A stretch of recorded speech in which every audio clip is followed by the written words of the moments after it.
जिसने इतना पैसा लगा हुआ है पेरेंट्स का और क्या कहते हैं मेहनत इसने इतनी की हुई है, वो आगे कमा 30-40 हज़ार रुपये रहा है, वो घर क्या वो अपने खर्चे नहीं पूरे कर सकेगा। आज इंजीनियर्स को देख लें, उनके लिए जॉब्स नहीं है, ख़त्म हो गए।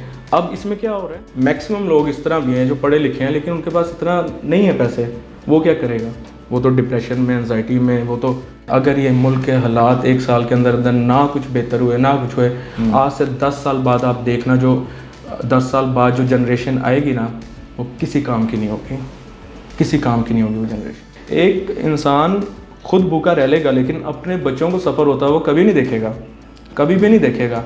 तो इसलिए वो अपनी सफरिंग को एंड कर देते हैं, सुसाइड कर लेते हैं, मार देते हैं बच्चों को, बड़े तबसरे कर लेते हैं उस चीज़ के ऊपर कि ये देखो कितनी जालिम माँ थी, बच्चों को मार दिया, ये कर दिया, वो कर दिया। भाई आप कभी उनसे जाके पूछा है आपने कि क्या कहते हैं आपके ऊपर क्या गुजर। अस्सलाम वालेकुम नाज़रीन, QS हेल्थ के स्पेशल सेगमेंट में आप सबको खुशामदीद। मैं डॉक्टर इरबाड़ा। नाज़रीन, आज हम बात करेंगे पाकिस्तान में बढ़ता हुआ डिप्रेशन। एक बहुत बड़ा अलार्मिंग सिचुएशन पैदा होती जा रही है पाकिस्तान में, जैसे कि पॉलिटिकल इंस्टेबिलिटी के बढ़ने से बहुत सारे लोग, इवन के स्कूल गोइंग, कॉलेज गोइंग बच्चे भी इस बीमारी का शिकार होते हुए नज़र आ रहे हैं। तो आज के इस पैनल में हमारे साथ मौजूद हैं डॉक्टर उस्मान नाजिर, जो कि सर्टिफाइड पॉजिटिव साइकोलॉजिस्ट हैं और उसके साथ प्रिसिशन न्यूट्रिशन में भी एक्सपर्टीज़ रखते हैं। सर बहुत शुक्रिया, thank you so much for the time. Doctor साहब, क्या समझते हैं कि एक डिप्रेशन जो है बहुत बढ़ता हुआ नज़र आ रहा है पाकिस्तान में स्पेशली, क्या वजह है पीछे? फर्स्ट ऑफ ऑल आपका भी मैं शुक्रिया अदा करूँगा मुझे इनवाइट करने के लिए। देखें, जो डिप्रेशन की आपने बात की कि डिप्रेशन बढ़ता हुआ में नज़र आ रहा है पाकिस्तान में। अब पहले कहा जाता था जी कि पाकिस्तान में डिप्रेशन नहीं है, ठीक है, बाहर कंट्रीज़ में 80 to 90%, और हमेशा से बाहर कंट्रीज़ में साइकेट्रिस्ट की, साइकोलॉजिस्ट की बहुत ज़्यादा डिमांड रही है। लेकिन पाकिस्तान में देखा जाए ना, जो इस वक्त हालात हैं, जो पहले भी हालात थे, पाकिस्तान में डिप्रेशन ऑलरेडी पहले से मौजूद था। लेकिन क्या मतलब मसला क्या है कि इस चीज़ को कभी आप कह लें कि मंजरे आम पर नहीं लाया गया, इस चीज़ को एड्रेस ही नहीं किया गया बेसिकली, ठीक है। इस चीज़ को एड्रेस, वो तो अब जैसे हम लोग फॉर एग्जांपल बैठते हैं या हम अपनी प्रैक्टिस में जो देखते हैं, जो लोग हमारे पास पेशेंट्स जो आते हैं, और आप यकीन माने अपना मर्डा साहब के अभी पिछले 2-3 साल में जो हमारे पास पेशेंट्स जो आ रहे हैं वो इस वक्त सबसे ज़्यादा पता है कौन है, वो आपकी यंग जनरेशन है, आपके स्टूडेंट्स हैं। सबसे ज़्यादा स्टूडेंट्स, यंग जनरेशन वो आ रहे हैं। पहले लोग आते थे कि जी फीमेल्स आती थी, ख़वातीन आती थी, फैमिली इशूज़ या इस तरह के, लेकिन एकदम से ये आखिरी कोई 5-6 साल में एकदम ट्रेंड चेंज हो गया। अभी ट्रेंड चेंज हो गया, अब आ रही हैं ज़्यादा यंग जनरेशन, यंग स्टूडेंट्स आ रहे हैं, या वो तबका जो क्या कहते हैं जो जॉब्स कर रहे हैं, जो मतलब कि हाईली क्वालिफाइड लोग हैं, ठीक है, जो जॉब्स कर रहे हैं, वो ज़्यादा डिप्रेशन का शिकार हो रहे हैं। यानी कि आप हिसाब लगा लें कि कोई 24-25 ईयर्स की जो एज ग्रुप से लेकर 30 के दरमियान के जो हैं वो ज़्यादा लोग आ रहे हैं। अब अगर देखा जाए तो वो लोग क्यों आ रहे हैं, क्योंकि इस वक्त जो मुल्क के हालात हैं, मुल्क क्राइसिस में है। अब हमेशा से मुल्क क्राइसिस में है, आपको पता है। अब पिछले 2-3 साल में आपने देखा होगा कि आपको मैं एग्जांपल देता हूँ। फॉर एग्जांपल एक बच्चा है, ठीक है, बचपन से वो ख्वाब देखता है डॉक्टर बनने का। मैं आपकी और अपनी मिसाल ले लेता हूँ क्योंकि हम इसको ज़रा अच्छी तरह जानते हैं इस फील्ड को। वो एक ख्वाब देखता है डॉक्टर बनने का, आपने भी देखा होगा, मैंने भी देखा होगा, डेफिनेटली फैमिली प्रेशर से तो हम आए नहीं इस फील्ड में। तो अब आपको पता है कि इस फील्ड में आने के लिए पैसा भी चाहिए, पैसा रिक्वायर्ड है, और मेहनत कितनी ज़्यादा रिक्वायर्ड है। ये दोनों चीज़ें, आप पैसा भी लगा रहे हैं, आप मेहनत भी कर रहे हैं, सब कुछ कर रहे हैं, लेकिन आपने फॉर एग्जांपल ग्रेजुएट हो जाते हैं, ठीक है, पैसे लगा के। पहली बात कि वो तो समझ लें कि नामुमकिन सी बात है ना कि आपका गवर्नमेंट मेडिकल कॉलेज में किसी में एडमिशन हो जाए, ठीक है, और प्राइवेट में होता है चलें एडमिशन, बड़े मैंने यकीन माने लोग देखे हैं प्राइवेट मेडिकल कॉलेजेस में, जिनके माँ बाप, बच्चों का इंटरेस्ट होता था कि उन्होंने डॉक्टर बनना है, तो माँ बाप अपनी ज़मीनें, अपने घर बेच कर उनको एडमिशन दिलाते हैं। ठीक है, प्राइवेट की फ़ीसें आपको पता है जो तकरीबन इस वक्त तो पर ईयर कोई 17-18-20 लाख के करीब है, और वैसे डोनेशंस वगैरह ये चीज़ें। सर लोग 2-2 करोड़ दे के मेडिकल कर रहे हैं, 2-2 करोड़ देकर मेडिकल कर रहे हैं, सही बात है, बिल्कुल ऐसा ही है। चले अब उधर मेडिकल में आपने एडमिशन ले लिया, फिर पढ़ाई कितनी टफ है। ऐसा तो है नहीं कि आप मेडिकल में एडमिशन ले लिया आपने तो अपना, अगर आपने पैसे दे दिए, एक लोगों की एक बहुत मिसकंसेप्शन है इस चीज़ को लेकर कि जी जिसने पैसे देकर पढ़ा है उसने शायद पढ़ाई कोई की नहीं है, वैसे ही उनके पेपर पास हो जाते हैं। नहीं, बल्कि पढ़ना सबको पड़ता है। मैंने अपनी जो है स्टूडेंट लाइफ से लेकर जितनी भी करियर अपना, कोई ऐसा नहीं देखा कि जो बगैर पढ़े पास हुआ हो। ठीक है, पढ़ना आपको पड़ता है। अच्छा डॉक्टर साहब, मैं बात आपकी टोक रहा हूँ कि क्या हम बीमार ज़हन नहीं पैदा कर रहे, क्योंकि पेरेंट्स की ख्वाहिश होती है कि बच्चा हमारा डॉक्टर इंजीनियर बने, अब वो डॉक्टर और इंजीनियर बन जाता है, फिर मुल्की हालात आप देखें, अनएम्प्लॉयमेंट है, तो एक गैप सा आ जाता है। उसकी वजह से बच्चा ना तो आगे ग्रो कर पाता है, और पेरेंट्स का एक होता है ना कि आपकी उम्मीदें होती हैं कि बच्चा जब फील्ड में आता है तो वो अर्निंग की तरफ लेके आए, तो वो एक बीच के गैप में फंस जाता है, और वहाँ से लोग डिप्रेशन, एंजाइटी का शिकार। बिल्कुल आपकी बिल्कुल ऐसी बात है, उसी तरफ आ रहा था कि जिसने पैसे भी लगाए हैं,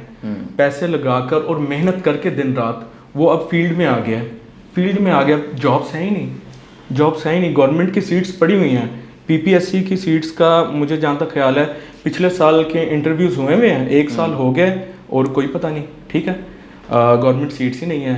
प्राइवेट वाले जी वो आपको किसी रेफरेंस उसके बगैर आपको लेंगे नहीं। अब हर किसी के पास रेफरेंस है भी नहीं, हर किसी के पास रेफरेंस है भी नहीं। और अगर आपको जॉब मिल भी जाती है, आप 12-12 घंटे ड्यूटी करके, 6-6 घंटे ड्यूटी करके आपको मैक्सिमम पर मंथ आप कितना अर्न करोगे? 30-40-50 हज़ार, इससे ऊपर तो नहीं अर्न कर सकोगे। अब जिसने इतना पैसा लगा हुआ है पेरेंट्स का, और क्या कहते हैं, मेहनत इसने इतनी की हुई है, वो आगे कमा 30-40 हज़ार रुपये रहा है, वो घर क्या, वो अपने खर्चे नहीं पूरे कर सकेगा। आजकल इन्फ्लेशन आप देख लें, पेट्रोल के हालात देख लें, पेट्रोल नहीं पूरा होगा इन पैसों में। और मैंने देखा है नहीं होता इस तरह, अपने आसपास लोगों को देखता हूँ, डॉक्टर्स को देखता हूँ और लोगों को। अब इंजीनियर्स को देख लें, उनके लिए जॉब्स नहीं है, ख़त्म हो गए। अब इसमें क्या हो रहा है कि जी जिनके पास अब बाहर चले लोग हैं ना, ये देखें ना कि 7 से 8 लोग, 8 लाख जो लोग हैं ना वो बाहर चले गए, और मुल्क की क्रीम थी। तो क्या समझते हैं कि इस तरह का जो स्टेबिलिटी रही और पाकिस्तान के हालात रहे? अब मैं आपको बता रहा हूँ कि 2019 के फिगर्स बताता हूँ कि 2 to 2.5 लाख पीपल जो है ना पढ़े लिखे लोग बाहर गए थे, और 2022 में 7 से 8 लाख, आप वाली बात, 7 से 8 लाख लोग बाहर चले गए। भाई आपके पढ़े लिखे लोग, आपकी क्रीम बाहर चली गई है, तो आप ये नहीं देख रहे हो कि आपका मुल्क किधर चला जाएगा। आपका पढ़ा लिखा तबका, आपकी क्रीम ऑफ द नेशन सारी बाहर जा रही है, दूसरे मुल्क वालों को फ़ायदा होगा, आपको क्या? अब देखें जिसके पास तो 30-40 लाख रुपया है, ये मैं आपको मिनिमम बता रहा हूँ, ठीक है, किसी भी फील्ड में 30-40 लाख रुपए वो बाहर चला जाएगा। ठीक है, अब मैक्सिमम लोग इस तरह भी हैं जो पढ़े लिखे हैं लेकिन उनके पास इतना नहीं है पैसे, वो क्या करेगा? वो तो डिप्रेशन में, एंजाइटी में, वो तो सुसाइडल हो जाएगा। मेरे पास केसेस हैं इस तरह के, आते हैं वो जिनको अपना फ्यूचर लिटरली तारीख नज़र आ रहा होता है, आगे कुआं पीछे खाई, कुछ है ही नहीं करने को, क्या करेंगे वो तो भाई ना वो काम करने का जोगा, ना वो पढ़ने का जोगा, ना वो किसी चीज़ में इंटरेस्ट। उसको पता है भाई यार मेरा अब 32 साल 33 साल के लोग पहुंच गए हैं, 30-40 हज़ार रुपया, 50 हज़ार रुपया, 60 हज़ार रुपया वो अर्न कर रहे हैं। ठीक है, शादी कर सकते हैं वो, आप खुद मुझे बताएं, फैमिली नहीं, अपनी फैमिली को नहीं सपोर्ट कर सकते, कुछ नहीं कर सकते, तो वो फिर डिप्रेशन और एंजाइटी में जा रहे हैं ना। यानी कि पहली चीज़, आपके लोग आधे से ज़्यादा तो चलें जो क्रीम में बाहर चली गई, जो इधर बच गई है वो डिप्रेशन एंजाइटी में चली गई, पीछे बचा के आपके मुल्क में। सर मुल्क में इंस्टेबिलिटी है, आए रोज़ धरने, मार्च, क्या समझते हैं इससे पॉलिटिकल लोग मुतासर हो रहे हैं या कोई दूसरा तबका है, आम लोग? देखें ये शुरू से अज़ल से चला आ रहा है, ठीक है, कि आप पाकिस्तान की हिस्ट्री उठा के देख लें, कभी भी ये गवर्नमेंट पॉलिटिकल पार्टीज़ आपस में इनके क्लैशेस ये चलते रहते हैं। उन्होंने एक कुर्सी की जंग है, उसके ऊपर लड़ते रहना उन्होंने, ठीक है। तो उनका तो ये शेवा है ना, उनको तो इस चीज़ से फ़र्क नहीं पड़ता, उनको वो आदी हो चुके हैं, उनको तो पैसा आ रहा है, वो सुकून में है, वो क्या लोगों को तंग, वो अपना इंतशार फैलाकर और अपने आराम से बैठे हैं। उनके तो भाई मौजें लगी हुई हैं, उनके खाबे शाबे चल रहे हैं, गाड़ियाँ प्रोटोकॉल वो उसी तरह चल रहा है। पिस कौन रहा है? आम आवाम, पढ़े लिखे लोग, वो पिस रहे हैं। आप यकीन मारे, परसों की बात बता रहा हूँ, परसों में लिबर्टी राउंड अबाउट पर था, लिबर्टी राउंड अबाउट था और उधर ट्रैफिक ब्लॉक थी, कोई आई थिंक कोई प्रोटोकॉल की वजह से, PSL वगैरह का फाइनल, अब मैचेस के लिए आप देखें पूरा मुल्क बंद कर रहे हैं, ठीक है। आप यकीन मारें, मुझे सफोकेशन फील हो रही थी। आपने खुद ही एक्सपीरियंस किया होगा कई दफ़ा, टीवी देखें एक चीज़, बाहर निकलें एक चीज़, क्या बंदे को घुटन महसूस होती है। तो अब एंजाइटी, डिप्रेशन और इस तरह के मसले नहीं होंगे तो क्या होगा? सर बहुत सारे फैक्टर हैं, जैसे कि हमने बात की, अब हमारे न्यूज़ देख लें, वहाँ पे भी सनसनी फैलाई जा रही है, फिर लोगों की अनएम्प्लॉयमेंट है, लोग उसी वजह से परेशान हैं, ऊपर से और भी बहुत सारे क्राइसिस हैं, कहीं ना कहीं हर फैमिली किसी न किसी चीज़ से सफ़र कर रही होती है, बच्चे इसका डिप्रेशन का शिकार होते हुए नज़र आ रहे हैं। अब आप ये देख लें कि स्टूडेंट्स वगैरह की तो बात कर ली है, आजकल के आपको पता है बच्चे कितने ज़्यादा, जो अब चाइल्ड साइकेट्री ये इस वक्त मतलब कि काफ़ी ज़्यादा उसके भी केसेस जो है ना, वो मैं अपने कुलीग हमसे सुन रहा था, तो बच्चे इस चीज़ों का शिकार बहुत ज़्यादा हो रहे हैं। वो क्योंकि घर में एक चीज़ जब चल रही है ना, घर वाले परेशान, वो घर वालों को परेशान, और घर में एक घुटन का माहौल देखते हैं, तो बच्चों पर इसका कितना नेगेटिव असर पड़ता है। मैं आपको सिर्फ ये बात कह रहा हूँ कि आप अभी रुक जाएं, अगर ये मुल्क के हालात 1 साल के अंदर अंदर ना कुछ बेहतर हुए, ना कुछ हुए, आज से 10 साल बाद आप देखना, जो 10 साल बाद जो जनरेशन आएगी ना, वो किसी काम की नहीं होगी, किसी काम की नहीं होगी वो जनरेशन, क्योंकि वो बिल्कुल तबाह बर्बाद जनरेशन होगी। ये सिर्फ ये इस वक्त जो भी यानी कि हालात, जो भी वाक़यात वो होते हैं, वो आपको पता चलता है आज से 10 साल बाद। फॉर एग्जांपल एक छोटी एग्जांपल देता हूँ, कोविड आया था, कोविड में उसके असरात अभी भी है, कोविड के असरात अभी भी है।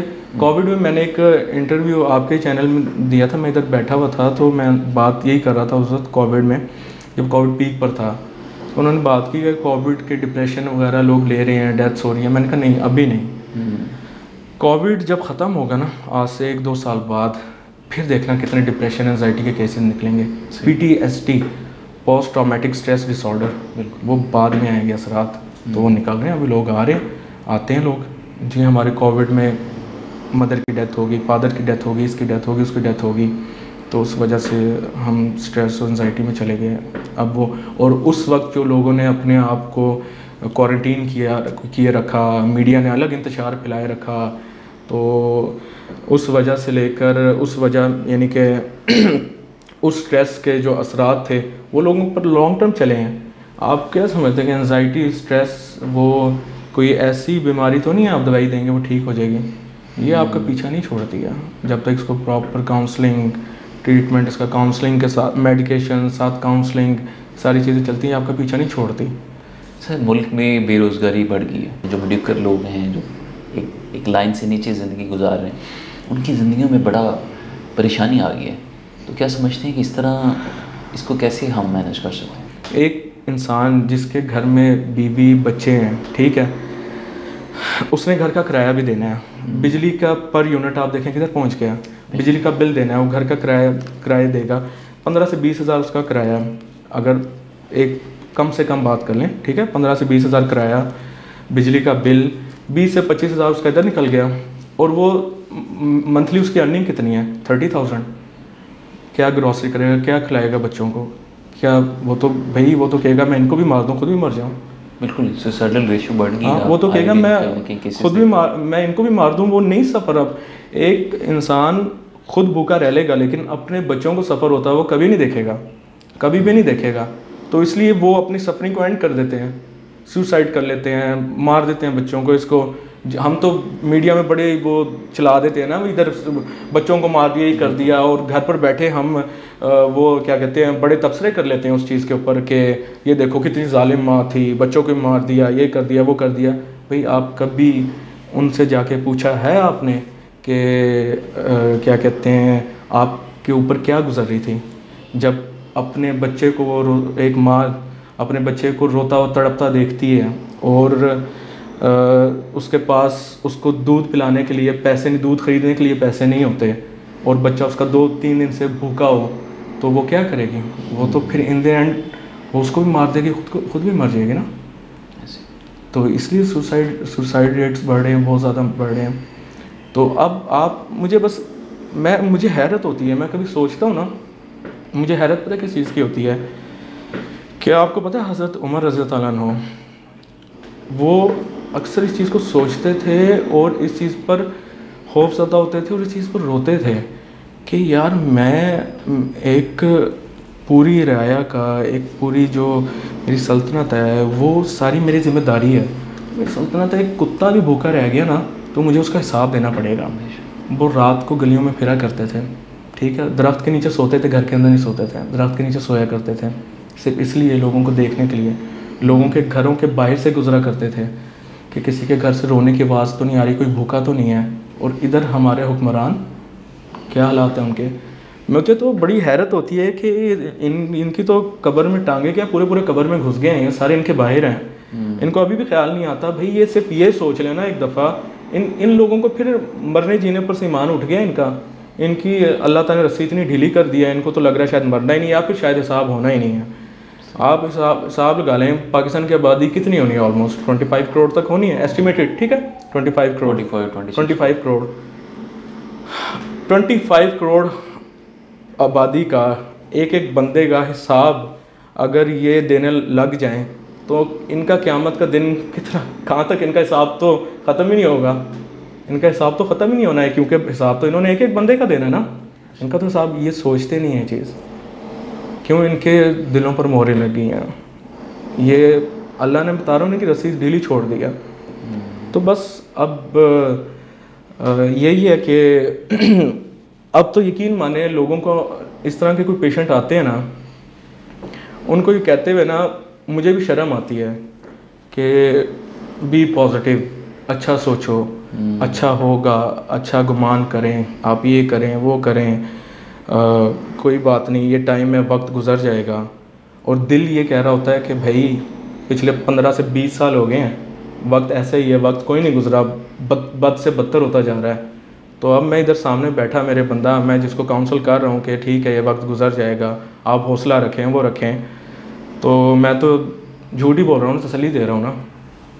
तो दुख होता है इस चीज़ पर। यकीन माने बाज़ दफ़ा किसी को तसल्ली देने का, किसी को दिलासा देने का दिल नहीं करता इस चीज़ पर। ये हालात आ गए हमारे। बिल्कुल जी, हालात बिल्कुल पाकिस्तान में तो इस कैफियत इस तरह की होगी कि हर बंदा, हर इंसान परेशान है।